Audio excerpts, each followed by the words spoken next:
It is that time of year. It is small sample theater. Hello, everyone. Welcome to another edition of the Talking Fantasy Baseball podcast. I'm your host, Erik Henriksen, and with me once again is the Snoop Dogg to my Martha Stewart, Josh Day. Josh, how you doing? It ain't no thing but a G thing. I didn't even write that one in the rundown, so you didn't know what it was going to be. I thought I'd keep that in the back Oh, pocket there, but that was fun. you Uh, got some money laundering or what was that? Insider trading? Insider trading, just a little bit. Some baseball insider trading news Oh, for you in today. baseball insider. Yeah, we've got reading the news today on the show, plus early observations, early deep league strategy as well. And then, of course, we'll come back with our final thoughts at the end and looking to the week ahead. But before we get underway, as a reminder, we have a brand new format this season that's looser, shorter, and more conversational, bringing baseball news to you through a fantasy lens, a fantasy news magazine, as Josh or Snoop likes to say. And we also have video. You'll see our beautiful made for radio faces on YouTube for every show as well. So check out our YouTube channel, Talking Fantasy Baseball. We release a new episode every Saturday at 12 p.m. Eastern. So be sure to subscribe so you never miss an episode. We're available on more podcast platforms than ever before, including all the major ones: Apple Podcasts, YouTube, now with video, like I said. See these mugs. Spotify, Amazon Music, and Audible, and some new ones, including Spreaker, Deezer, Podcast Addict, Podchaser, Castbox, and iHeart Radio. Please subscribe and leave us a 5-star rating, a like, a thumbs up, a kind review. It goes a long way in helping us out. And if you have a question, leave a comment on a YouTube video, and we'll be sure to answer it right here on the pod. Last week we said there is a 100% chance of that happening, and there is still a 100% chance of that happening. Please I leave like a those comment. odds. Yeah, I do too. If I had a 100% chance That's, of winning a fantasy championship every year, I would I you'd would take it. I would Be play foolish in not to. yeah, I'd play in a lot higher stakes leagues and put a lot more into it as far as money goes. But when we come back, we've got reading the news. So stay tuned. We'll be right back. Welcome back to the Talking Fantasy Baseball podcast. It is the first week of April. We are now one full week into the season now. Spring is Oh, here. we're into it, but we haven't we've yet to have a full week. Yeah, I We had know. like that teaser week from Ugh, Yahoo. It's ugh, ridiculous. so I mean, I silly. won, so I can't complain too much, but like I feel like it's a big fake out, you know? Yeah, I don't like it. It's just so 12 teamers can play each other twice, but you have So a annoying. small week. I do not like it. But as far as the news goes, now that we have a full week, we actually have a substantial amount of news we could talk about here. First up, we have some pitchers. We're going to talk about Cody Ponce, headed to the IL, surgery a possibility, sprained ACL. Basketball players miss months with this injury. Yeah. Are I you are mean, you ILing him? Are you dropping him? He looked fantastic in his abbreviated start there. I think he had 16 whiffs on 45 pitches, which is just incredible. What are you doing with Cody Ponce? I think in my leagues, which are 10 and 12 leagues, he's definitely a cut if I don't have I mean, if I have an IL spot, I'll put him in there and see what happens. You know, I think probably if my IL gets crowded, he'd probably be,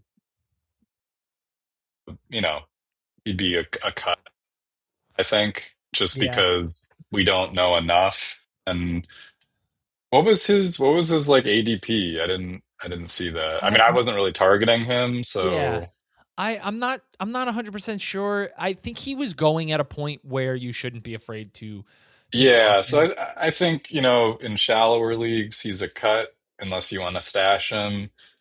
But I think there's a lot of like really interesting arms that are out there that you should probably be just speculating on, like Andrew Painter, who we're going to talk about shortly, Jack Leiter, Kyle Harrison, Parker Messick. There's a Well, lot of you like, forget who on the team of the hat that you're wearing. oh yeah, Landon Rupp.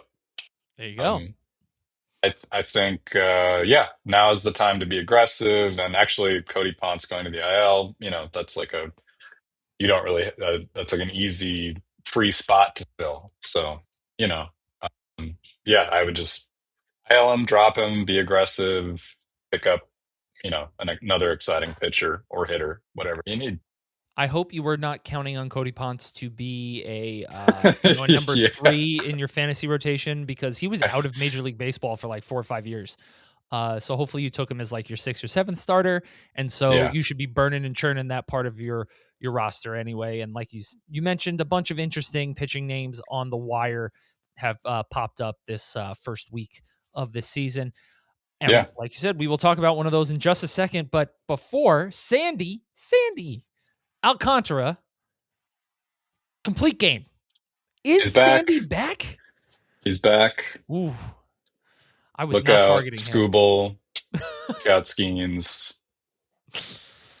I'm Way I more Skeens since they both play in the same in the NL, but and for bad teams.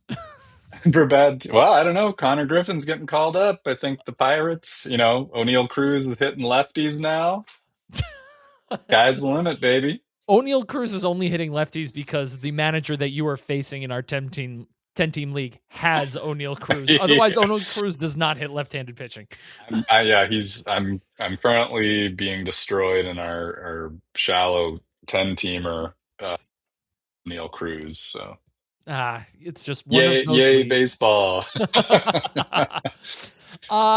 Sandy has always worried me because the strikeout numbers are not there. But if the Yeah. volume is going to be there and he's going 9 innings in his first start of the season, that's probably a good sign. If you are a Sandy owner, I might try and trade him because I would prefer somebody who gets a lot more strikeouts. And we talked about that last week. Pitchers that we are interested in, typically guys that have higher K per 9 numbers. So when you say like trade him, are you like I always find like it's really hard to trade pitching for pitching. Like Hmm. oftentimes that doesn't typically work out. Yeah. Um, Especially with like if I were to coming to you, like if I were especially managers that kind of like know their stuff, I come to you with Sandy and then I want your Cole Reagans, Oh, oof, you're gonna be no. like, no, Right. for sure, no. But then it's like, but then you get into the weeds of like, okay, well, am I trading Sandy for like one of these like, Jack Leiter? Obviously not, but like, Mm. what do you like? I always find like pitching for pitching hard. Like usually it's like the avenue of like, well, I don't believe in Sandy, so I'm going to trade him for hitting. I'm going to find a manager that Mm. you know Yeah. needs pitching. So I always find that a little like when I hear other pods say like, oh, well, you can trade, this Sandy who we don't really believe in, we can trade him for another pitcher, but it's like I never, in my experience, I don't often find that useful. Like, Sure. Well, here, what I will throw this out I to don't know. you. What do you think about that? Yeah, no, pitcher for pitcher trades is often hard. You usually got to throw in something else for somebody to Yeah, be yeah, yeah. interested because then they're like, well, this one for one, I like so and so better. How about this? Now, you and I would not do this trade, but there are some people Yeah. who love Sandy. Look, he won a Cy Young award. He was very Yeah. useful. He was, He's got name value for sure. yeah, he's just coming off of a season where he returned from Tommy John surgery. Yep. Would you trade Sandy Alcantara for Nick Pivetta? Ooh.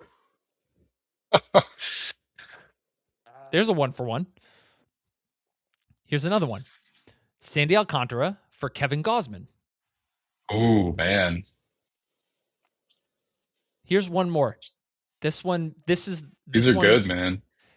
I might pause on this one because I don't know. I think there's equal question marks actually. Mm. Sandy for Trevor Rogers. Ooh, yeah. Those are all great calls. You know what I won't do? I wouldn't trade Sandy for Dylan Cease. Sure. There's my cutoff. Personally, I might trade him for Pepio.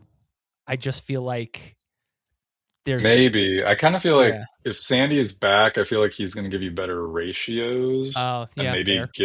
give you more length at times than Pepio, but I think I owned Pepio last. I had the Pepio experience last summer or last season, so I'm not, that's more of Yeah. a known mixed bag, I think, the Pepio experience. Oh, here's one. Although he's at the Trop now, so maybe it's better. Maybe. He's not at Brenner Field. Speaking of the trop, how about this? Sandy for Drew Rasmussen. Oh, no way. Okay. One does volume, one does not, but you may get the same strikeout numbers. That's true. That's true. That's a good point. I just the pitchers that like I feel like the Emmett Sheehan is also kind of in that Rasmussen camp that they don't feel like they don't give you the volume. And Yeah. so like feel like well Sheehan's not having a great start today. So I just feel like it just like they're like the ultimate as to use Nick Pollock's phrase, they're like they can be like cherry bombs because they'll go for like 3 innings, blow up, and then since their managers give them short hooks anyway, they'll get pulled, and then it's just kind of like you're left with the mess. Yeah. Two more names for you. Last two. Would you trade Sandy? I'll make a three. I'll throw three. All right, because it kind of to me These they're are all. already hard. I know. Would you trade Sandy for Cade Horton, Robbie Ray, or Michael Ooh. King? I think maybe. Well, actually, I think probably maybe Ray. I would acquire Robbie Ray for Sandy. I would do that. Michael King, I just don't trust him to stay healthy. Yeah.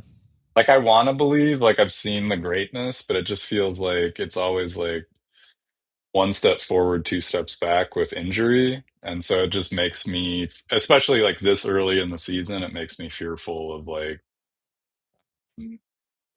making that investment. Yeah. Kate Horton, I just don't know. Like I almost wonder if that's just like a one I guess like in wins maybe. Like if Mhm. you're in a wins league, that could be a good swap. Um, I think Horton probably has better defense, right? Oh yeah, the Cubs And defense is yeah. insanely So good. yeah, I think I would do that. All of these cases that we have just talked about, Nick Pivetta, Kevin Gosman, Trevor Rogers, uh, Pepio, Cade Horton, Robbie Ray, Michael King. I think, and again, not Dylan Cease. Uh, I think it would depend on your league settings. If you're in a Yeah, quality starts league, true. I probably don't trade Sandy for anybody out of that group except Pavetta and Gosman because they're also guys that don't have any innings limits. They go deep into games, etc. That's And they true. play for teams that will let them go deeper. Yeah. Wins, Pavetta and Gosman have good chances for wins. Trevor Rogers has good chance for wins. Uh, and I don't think I would do Pepio or Horton for wins, Robbie Ray for wins. I would do, and yeah, Michael King scares me because of injury. But I think these are all like very different types of names that you could Yeah. throw out there for Sandy because he has name recognition. So if like Yep. you believe in these pitchers more, I would make that offer if I'm a Sandy Alcantara owner. You know, Yeah. Those are good options there. earlier you mentioned Andrew Painter. Andrew Painter Yep. was a very highly touted pitching prospect before he needed Tommy John surgery at the age of 19. It is now like 3 years later. I know. He I feel like he's like 28, but he's he's not. He is he's still very young. 22. Yeah, he is 22. very, very young. And so it is just phenomenal that so many people have just written him off. And I understand he's not throwing 100 miles an hour like he used to when he was Yeah. 19 years old and then required Tommy John surgery. So maybe it's a good thing that he's not throwing that hard all the time. Still hitting 98 on the radar gun. And honestly, that's fantastic. Has good secondaries, had a very good first career start. Josh, you see anything from Andrew Painter? Where are you putting him in the free agent pickups when it comes to like Jack Leiter, Kyle Harrison, Landon Roop, and all the other like Michael Soroka, all the guys Yeah, who have yeah. sort of emerged this opening week? I think. I mean, I think some of the stuff I was hearing from, I wasn't like glued to him. I wasn't like honing in on him in spring training, but I was hearing things like velocity was down and like there was some other concerns. So I was kind of fading him, I think, in drafts, kind of just based on that sort of industry noise. Um, Now, obviously, with this start, I regret not, taking, just I think he was like a free agent in some of our I think you picked him up I in did. our Yeah, uh, I our streamed him 10 for teamer. the start, which is always risky to stream a guy making his major league debut. But I'm opening up his stats here for his start. He went 5 1/3. He got the win. Uh, Gave up, I believe, just one run because his ERA was 1.69. Expected ERA in the start was 0.47. He Yep. had an xFIP of 2 and a FIP of 0.65. So really good pitching there. Yep. Struck out 38% of the hitters. He had 8 strikeouts with just about an 11% swinging strike rate. Not a bad first start, and a 32% CSW percentage. Not a bad first career start. Simple as Yeah. that. You know? To me, I would prioritize him actually because we play in some keeper leagues. I would prioritize him over all the other names, and just purely off pedigree too. Yeah, I think I would too. I think I would because we've had a lot of. I mean, I don't, we're just now kind of getting through like the second starts. Like I think like it was like a day or two ago we finally got through. A lot of teams got through one time through the rotation, and there were a lot of Which is these like wild because it's Friday. I know, right? So we had like a lot of these guys like I listed earlier, like Jack Leiter, Kyle Harrison. McCullers, Soroka, Taj Bradley. Ugh. It's like no, but like we Yeah. had like these games where it was like, oh, 8, 9 strikeouts. It's like, what's going on? How do I parse through all of them?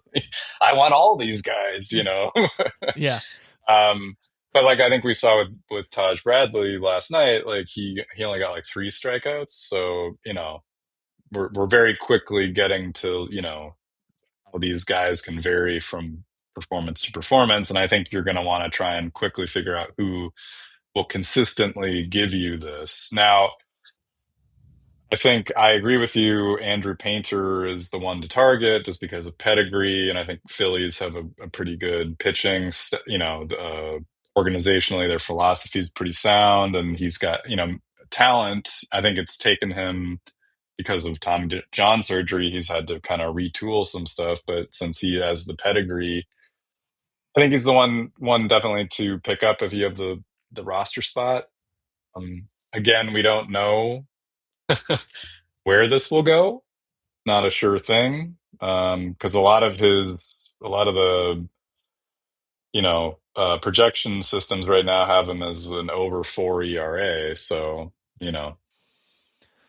Hey, look, it's one start. We oh don't. no, Yeah, we don't know. We really but it's a don't. great start. It's a very encouraging start. Yeah, look, it's better than getting bombed, right? Sure. So I think it's very encouraging. We are in confirmation bias season. So if you were looking at a player and you were hoping that they do well off the bat, and they did, you were right, right? And if you were passing on a player all draft season and they've done poorly, you were right again. But if they were great, then you were wrong, right? No, Right. incorrect. It is April 3rd when we're recording this. Right. Okay. It is confirmation bias, small sample feeder season. So Yeah. please, everyone have some patience, especially in deeper leagues. And we will get to that a little bit later in the show. But just some hitting news. We have some rookies here, more rookies, because we talked about this last week. Is it the year of the rookie? I'd Right? certainly say, I mean, we got Konnor Here Griffin he comes. debuting today. Here he comes, hitting seventh in the order. $140 million, a 9-year contract. 40 million, 9 years. Yep. Thievery from Pittsburgh. They should be ashamed of themselves. Ben Charrington, boo. I don't he know. I heard something interesting recently. It was like a point of view. I think it was Corbin Carroll Oh yeah, when because he signed his he signed his his, yeah. long extension, and I think he was when he was deciding on what to do. He spoke to I think Evan Longoria, and Evan Longoria gave him the piece of advice. It's like take the money now because there's so many ups and downs in the game, and like it's stressful enough playing the game, um, but not having to worry about going from contract to contract. He said you can kind of just play for free, and you have the freedom to just play. So, you know, 19 years old, 9-year contract, 40 million though is like wildly undervalued, man. Like 40? No, 140. oh, 140. Oh, I'm like 40 million. Like what? I Who is was his like, why? agent? Okay, No, 140. no, Nine. no, no. Well, Still, that's like, I shame on Ben mean, Charrington. Shame. Roman Anthony, wasn't that was 7, 8 years, 130? Okay, so you got one more year for pennies. Got it. Okay. I mean, he's going to be what, 29? 28. So 28. 28? Yeah. So, I mean, I'm gonna venture to say there's got to be at least one opt out in there after the um after the arbitration years. There's got to be. Otherwise, bad on his agent. Fire him. Anyway, yeah, Konnor Griffin, Jose Fernandez, Sal Stewart were the three names that we have on the rundown here. Can we just eliminate yeah. one of them real quick? Who is One, Jose one, Fernandez? one is not like the other. Not at all. Please enlighten the baseball world on who Jose Fernandez is, because literally nobody knew who he was. I believe I think if he I'm takes the included mask in off, that game. is he Kyron Paris? Is it Kyron Paris? Oh yeah, we got. I There's always mean, one. I had to be honest. I had to look him up myself. I was like, Yeah. I saw this. I was like, on various sites I was looking at, I was like, Jose Fernandez. I was like, is he like a pitcher or what? Like what? I was like, oh no, he's plays for Arizona, and I was like, okay. Yeah, I don't know. Like it just seems like a hot series, and I would not. There are more bats presumably on the wire that are probably going to be more useful than say Fernandez, and I'm not even sure we'll speaketh his name by the end of the weekend. So Jose Fernandez, if you're not aware, on March 31st made his major league debut against Detroit. He went 3 for 4 with 2 homers and 4 RBIs. Since then, he is 0 for 5. Yeah. If you got burned by Kyron Paris last year, don't look at me.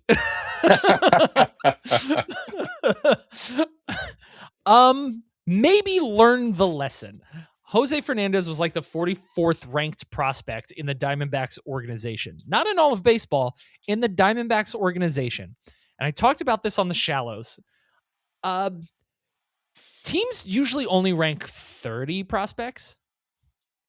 He's 44th. He is almost 50% past the furthest ranked prospect in the system. That's not good. He was not on prospect radars. He literally had a hot spring, and Arizona's like, okay, let's just bring up the hot bat. And that's what they did. Yeah. Pass. I mean, he did hit 17 home runs in Double-A last year. What was his batting average? 272. We've already spent too much time Well, on this guy. 12 steals. This guy could be a steal, man. He plays shortstop. That's a very deep position. No interest. 0. Move on. He's Kyron Paris Konnor 2.0. Griffin, who? Yeah, right. Yeah, let's pick up Jose Fernandez over Konnor Griffin. Do not do that. And Konnor Griffin should be universally owned. 19 years old, youngest position player to make a debut since Adrian Beltre, and the first 19-year-old to make his debut since Juan Soto.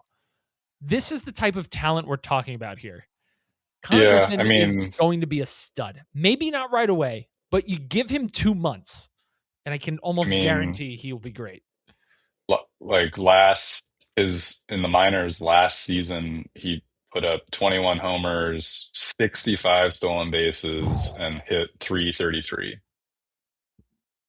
He was 18 and 19 years old in the minors last year. He was like So 4 or 5 years ahead of every level.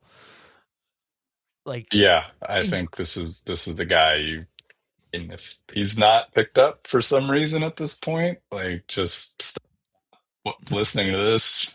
go do it. Pick him up. Or Alert, keep alert. listening and multitask.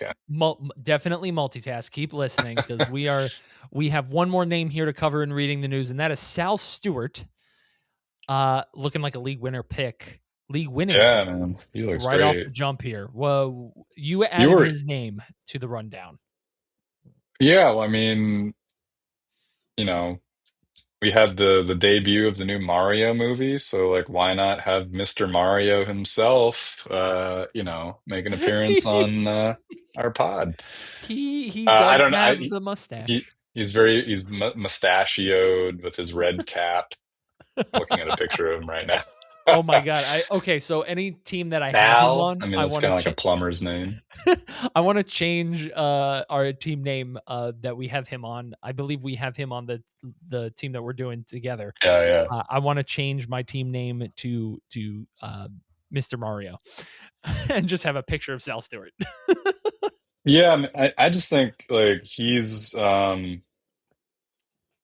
just had a really fantastic start to the season. I think I know I've gotten hyped on him by knowing you. Like I think you were on him all in the off season. Um, I only have him in the 12 team we're co-managing, so you know, shame on me for not being more aggressive on that front. But yeah, he's like a dream hitter, like doesn't strike out a lot, makes great contact, takes walk. I mean, his ISO is insane right now. It's not going to be 100 Yeah. ISO, but Yeah. he's going to give you. He's just a guy that's going to give you. I don't know what his power ceiling is. What would you like? I mean, this season is probably gonna be like in the 20s, I would guess, Um if he gets there. yeah. Yeah, I'm going to say his power ceiling this year is probably between 22 and 26 home runs, You think which is a so? really weirdly specific number, but that's what I think his power ceiling is this season.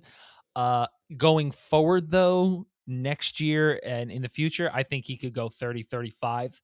Um, Yeah, I can see that. he he has incredible batted ball metrics just to start Yeah. the year, and he hasn't even hit his max exit velo yet. He's only maxed out at 109, and it's higher than that because last year he hit one at 112 and a half. Also, he was the guy who took an absolute laser off the wrist the first game of the season. I don't know if you saw this. It No. was he's lucky he didn't break his wrist, quite frankly. And he actually didn't miss or I think they sat him one game just out of precaution. But he took, Hmm. as I'm holding up my wrist for those of you watching on YouTube, he took a line drive right off the glove hand, right Oh, here. Yeah, just like I can't remember who hit it. But if I look at the Reds opponents from the first series, Reds schedule, I'll tell you because it was a guy who hits the ball extremely hard. I can't remember who they played in their opening series. I think it may have been O'Neal Cruz or Roman Anthony. Wait here, yeah. Wait, hold on. Yeah, first series of the season. Oh, it was the Red Sox. I think it was Roman Anthony. He just hit a bullet and it hit Sal Stewart right there on the wrist.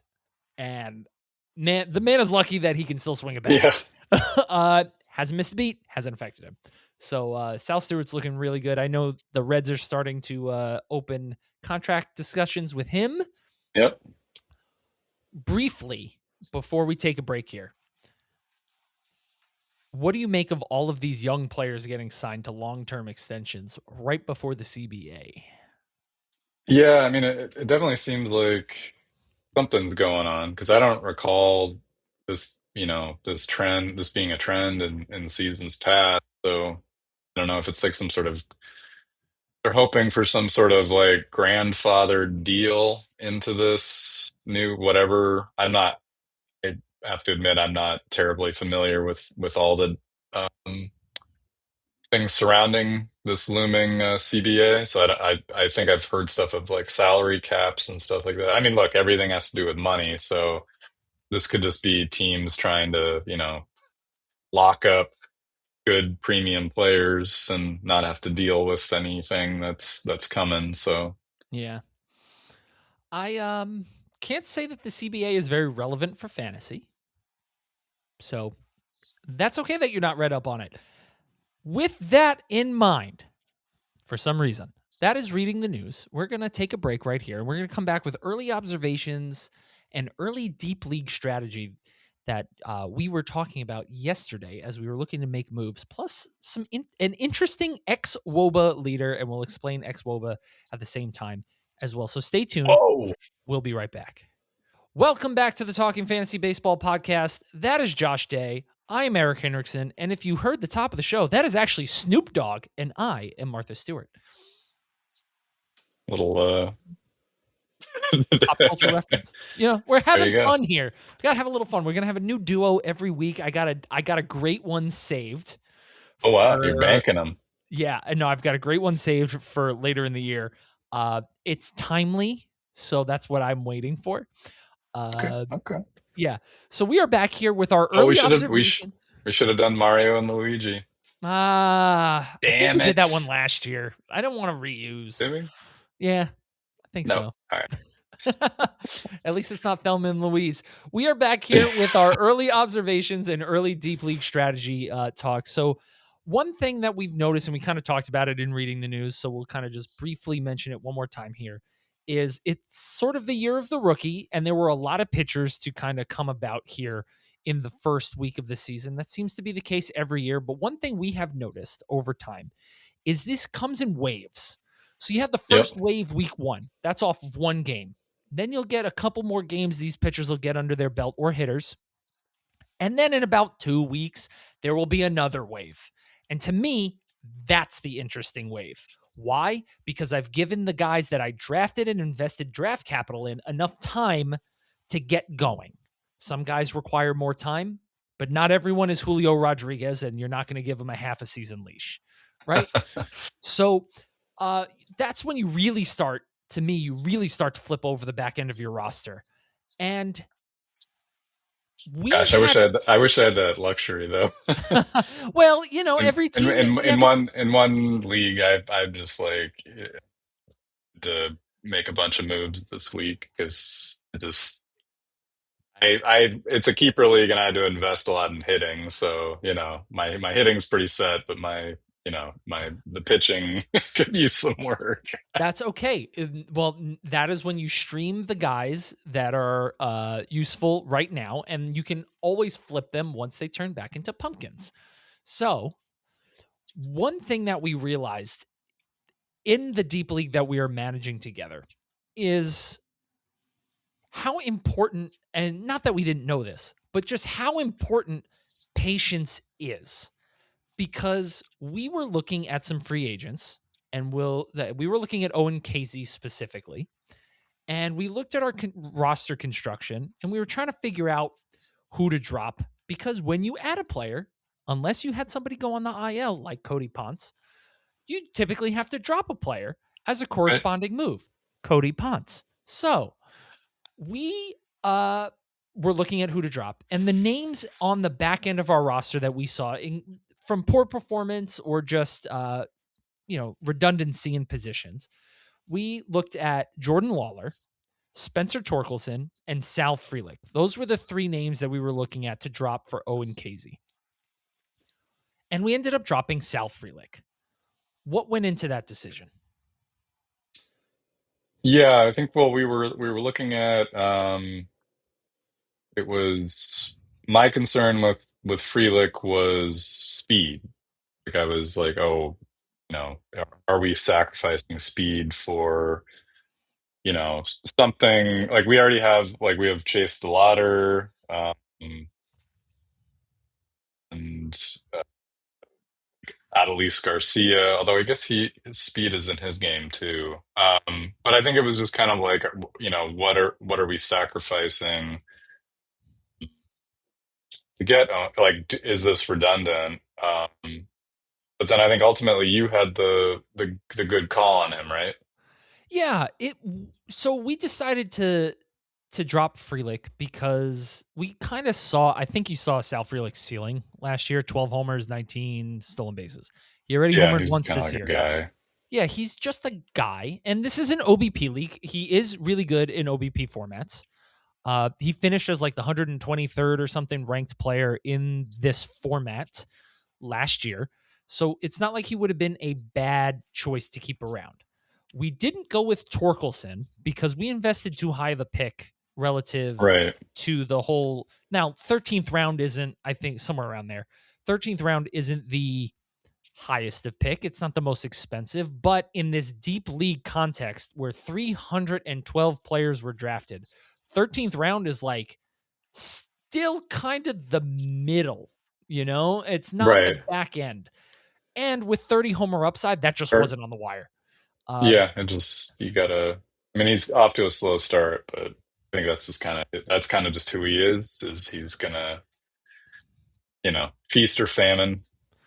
Speaking of him, I just want to look up his batted ball profile because they did drop him to seventh in the order today. Torkelson is a guy who he's Hey, taken that extreme fly ball approach. So last on year, Casey homered today. Did you see that? yes, he did. I did see that he homered against our Yankees. Um, Spencer Torkelson last year had about a 32% pull air rate, which means he pulled the ball in the air 32% of the time. He hit fly balls a lot too. I'm looking for that. I'm on the. It's so much easier to find on Fangraphs. Has anyone experienced this? Fangraphs versus Baseball Savant. It's so much easier to me to find Yeah, stats on Fangraphs. yeah, me I don't. too. I'm like, I don't have to like hunt and like try and remember which section. It's just kind of like it's there. Yeah, batted ball, fly ball percentage, 52% last year.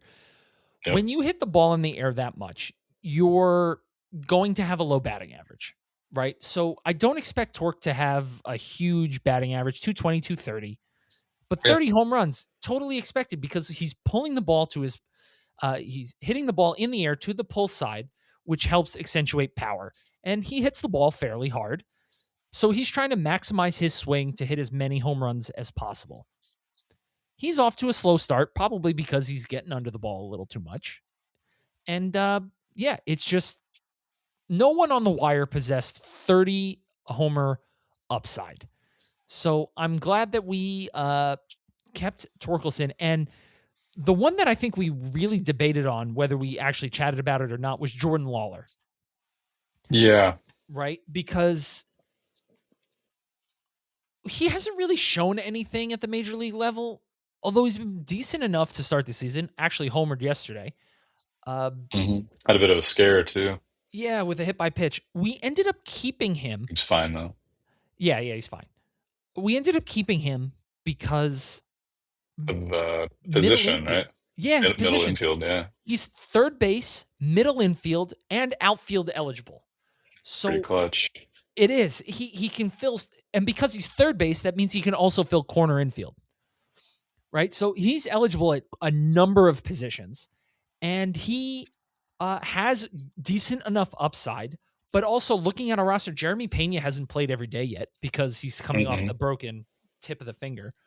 JJ Weatherholt was just sat today for a lefty because Oh, Framber Valdez was on the hill. So we don't have the most middle infield options. yeah. So and on the wire, there really wasn't anything either middle infield. So we decided to make a positional movement, go outfielder for outfielder swap. And I could see Owen Casey stealing, 12, 15 bags. It's entirely possible. It definitely has a higher power upside than Frelick. So I think I Yep. think it was a solid move, but that was just kind of our methodology going into why we made that move. We didn't really look at, oh, let's look at, what's his batting average, how many homers, what's the BABIP, like what's his swinging strike. We didn't look at the advanced stats yet. It's too early, small sample size. You don't Yeah. have enough data to actually see if these numbers are real or not. So what we did was just go off of positional needs, and we still used our Plain and simple. preseason. Yeah, plain and simple. And we still used um,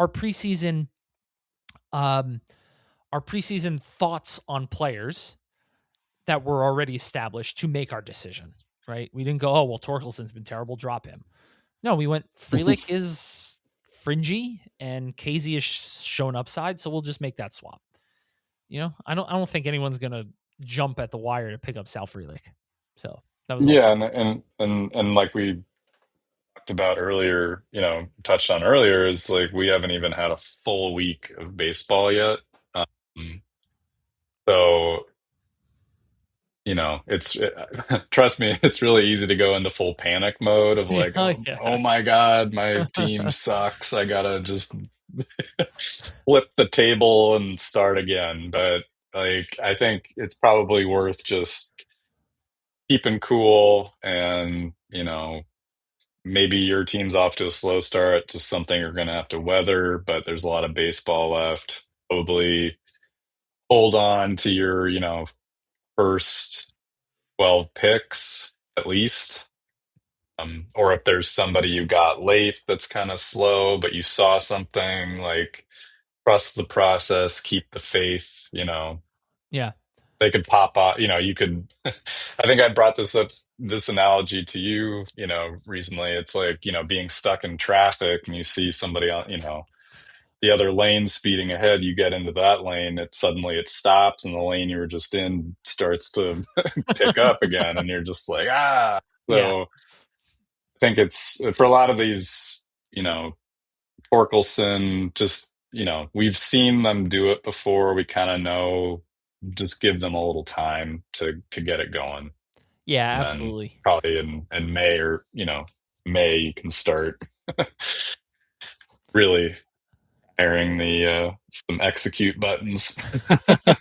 Yeah, it's early. Your opinion of a player should not have changed over a 6 or 7 game sample. If they did this in June, you would not be paying attention at all. So, it's totally fine to let this, in my mind, to let this first group kind of go, because once they slow down, I can almost guarantee that managers who are too excited, who have too much of a trigger finger, are going to drop them again. So you'll be able to add them for guys who Right. actually are not going to be good this year, instead of just panicking, like you said, and pressing a button you shouldn't.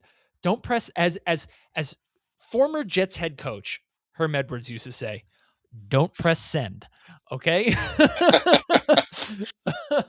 Don't press send. Which means don't press the add drop button. Just patience. Okay.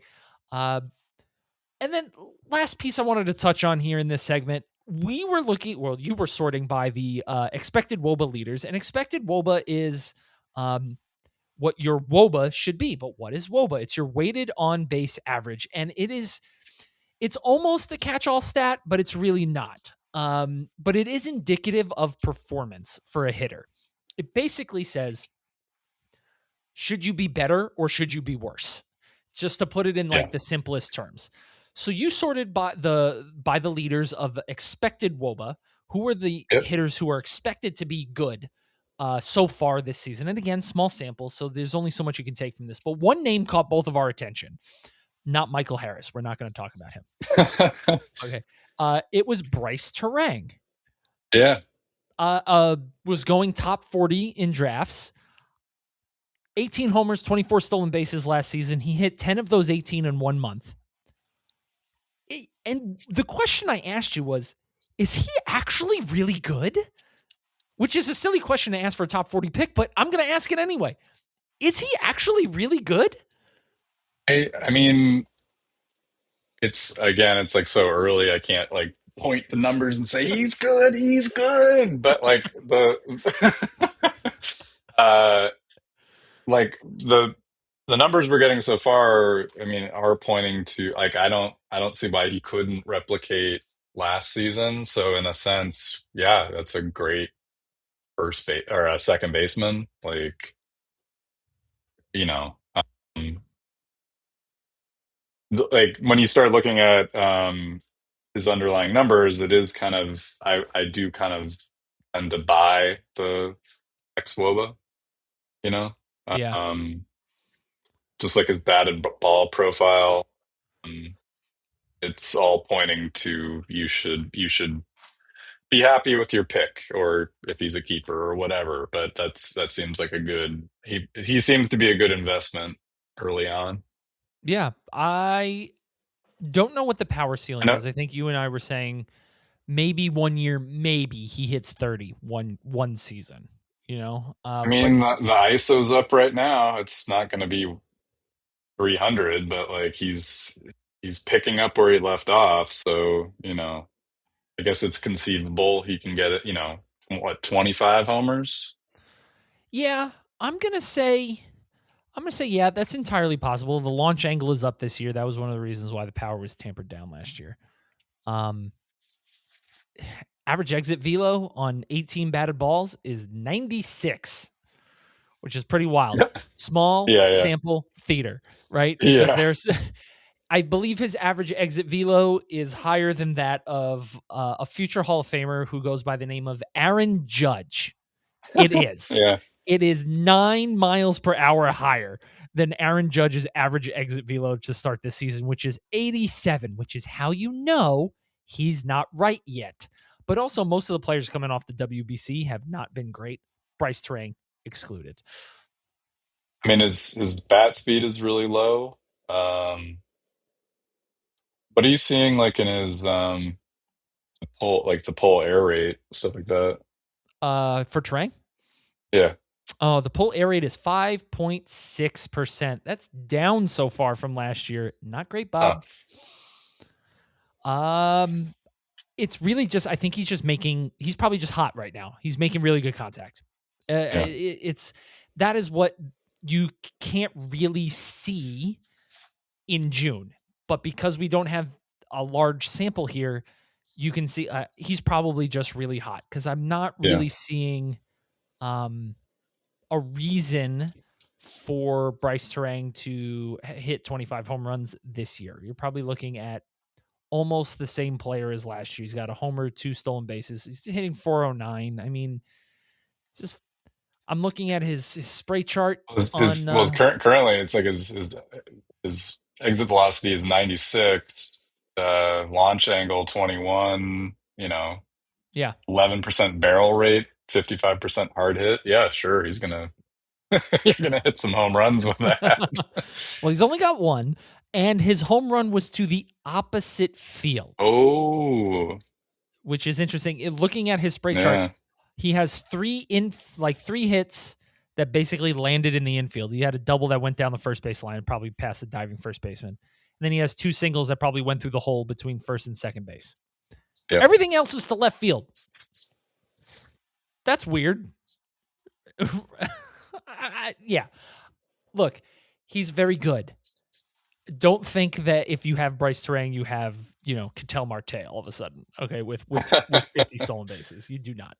All right, so that just about wraps it up for our early observations and early deep league strategy here. When we come back, we'll have our final thoughts and what we're looking forward to in the coming weeks. So stay tuned. We'll be right back. Welcome back to the Talking Fantasy Baseball podcast. That is Snoop Dogg. I am Martha Stewart. Nope, just kidding. That is Josh Day. I am Eric Henriksen.